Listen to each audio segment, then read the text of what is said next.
بسم اللہ الرحمن الرحیم۔ مختصر اور آسان تفسیر قرآن۔ تعارف سورہ بقرہ۔ سورۃ البقرہ کی آیات 67 تا 73 میں ایک واقعے کا ذکر ہے جس میں بنی اسرائیل کو گائے ذبح کرنے کا حکم دیا گیا ہے۔ اس لیے اس سورت کا نام سورۃ البقرہ ہے، کیونکہ بقرہ عربی زبان میں گائے کو کہتے ہیں۔ پس منظر۔ نبی کریم جب ہجرت فرما کر مدینہ منورہ تشریف لائے تب یہ سورت نازل ہوئی۔ مدینہ منورہ میں جن لوگوں کو اسلام کی دعوت پیش کی جا رہی تھی وہ مکہ مکرمہ کے رہنے والوں سے مختلف تھے۔ یہاں اسلام کی دعوت جس مرحلے میں داخل ہو رہی تھی اس کی ضروریات اور تقاضے بھی بالکل نئے تھے۔ اس لیے اس صورت کے موضوعات اور مضامین کا مکی دور کی صورتوں سے فرق بہت نمایاں ہے۔ اگرچہ یہودیوں کا دین بھی وہی دین تھا جس کی تعلیم رسول دے رہے تھے، لیکن ایک لمبا عرصہ گزرنے کے بعد وہ اپنے اصل دین سے بہت دور ہٹ گئے تھے۔ ان کے عقائد میں بہت سے غیر اسلامی عقائد شامل ہو گئے تھے۔ ان کی عملی زندگی میں ایسے رسوم و رواج چھا گئے تھے جو اصل دین میں نہیں تھے، اور جن کے لیے تورات میں کوئی ثبوت بھی نہ تھا۔ خود تورات کو انہوں نے اپنی من مانی تعویلوں اور تفسیروں سے مسخ کر رکھا تھا۔ دین کی حقیقی روح ان میں سے نکل چکی تھی اور ظاہری مذہبیت کا محض ایک بے جان ڈھانچہ باقی تھا جس کو وہ سینے سے لگائے ہوئے تھے۔ یہ لوگ حقیقت میں بگڑے ہوئے مسلمان تھے جن کے ہاں بدعتیں، تحریفات، تعویلات، فرقہ بندیاں، خدا فراموشی اور دنیا پرستی اس حد کو پہنچ چکے تھے کہ وہ اپنا اصل نام مسلم تک بھول گئے تھے اور محض یہودی بن کر رہ گئے تھے۔ اللہ کے دین کو انہوں نے محض نسل اسرائیل کی آبائی وراثت بنا کر رکھ دیا تھا۔ جب نبی صلی اللہ علیہ وسلم مدینہ پہنچے تو اللہ تعالیٰ نے آپ کو ہدایت فرمائی کہ ان کو اصل دین کی طرف دعوت دیں۔ چنانچہ سورہ بقرہ کے ابتدائی 16 رکوع اسی دعوت پر مشتمل ہیں۔ اسلام کی دعوت کے اس مرحلے میں ایک نیا گروہ بھی ظاہر ہونا شروع ہو گیا تھا، اور یہ منافقین کا گروہ تھا۔ یہ منافق بھی دو طرح کے تھے۔ ایک منافق وہ تھے جو قطعاً اسلام کے منکر تھے اور محض فتنہ برپا کرنے کے لیے اسلام میں داخل ہو جاتے تھے۔ دوسری قسم کے منافق وہ تھے جو اپنا مفاد اسی میں دیکھتے تھے کہ ایک طرف مسلمانوں میں بھی اپنا شمار کرائیں اور دوسری طرف مخالفین سے بھی رابطہ رکھیں تاکہ دونوں طرف سے فائدہ حاصل کر سکیں اور دونوں طرف کے خطرات سے محفوظ رہ سکیں۔ مضامین۔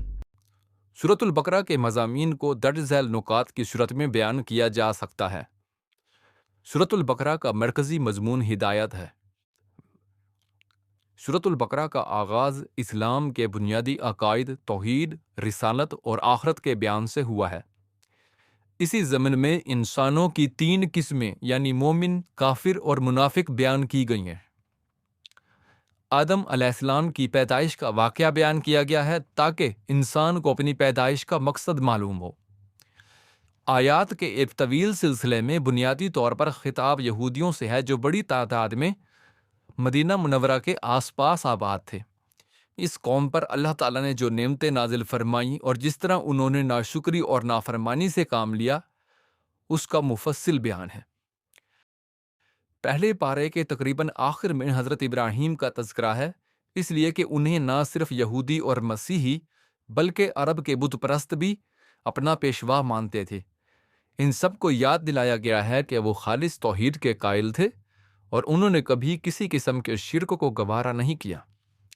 اسی ضمن میں بیت اللہ کی تعمیر اور اسے قبلہ بنانے کا موضوع زیر بحث آیا ہے۔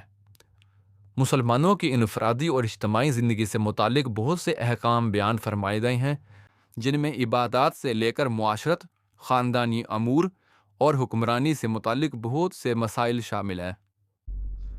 سورۃ البقرہ کے حصے۔ تمہید، آیت 1 تا 39۔ اس حصے میں اللہ تعالیٰ کی ہدایت اور اس ہدایت پر مختلف گروہوں کا رد عمل بیان کیا گیا ہے۔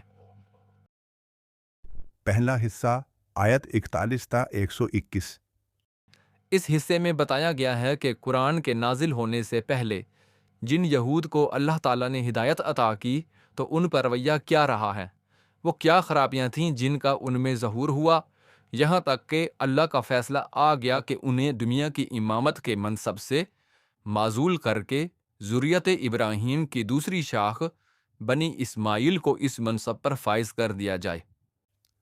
دوسرا حصہ آیت 122 تا 162۔ اس میں بتایا گیا ہے کہ یہود پر اللہ کے غضب کے بعد اب ایک نئی امت کو اٹھایا جا رہا ہے۔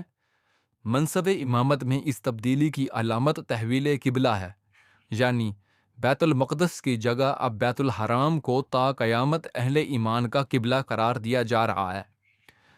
قبلہ تو حضرت ابراہیم کے دور سے بیت اللہ ہی تھا، لیکن یہود نے اور بعد میں نصارہ نے بھی بیت المقدس کو قبلہ قرار دے دیا تھا۔ تیسرا حصہ آیت 163 تا 283۔ اس حصے کا موضوع نئی امت کی ذمہ داریوں کا بیان ہے۔ اس حصے میں اس نئی ہدایت الہی یعنی اس شریعت کا بیان ہے جو حضرت موسیٰ کے بعد پہلی دفعہ نازل ہو رہی تھی۔ ساتھ ساتھ ہر جگہ یہ واضح کیا گیا ہے کہ اس شریعت کو مضبوطی سے تھامنے کے لیے تقویٰ یعنی خوف خدا کی وہ نفسیات لازمی ہے جو یہود میں سے ختم ہو چکی ہے۔ سورہ کا خاتمہ آیت 284 تا 286۔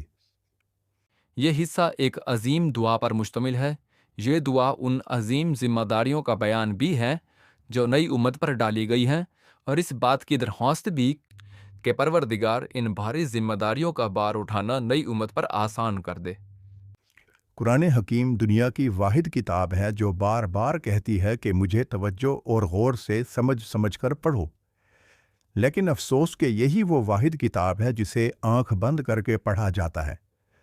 معمولی سے معمولی کتاب بھی جب کوئی شخص پڑھتا ہے تو پہلے اپنے دماغ کو حاضر کرتا ہے، لیکن قرآن کے ساتھ لوگوں کا عجیب رویہ ہے کہ جب اس کو پڑھنے کا ارادہ کرتے ہیں تو سب سے پہلے اپنے دماغ پر پٹی باندھ لیتے ہیں۔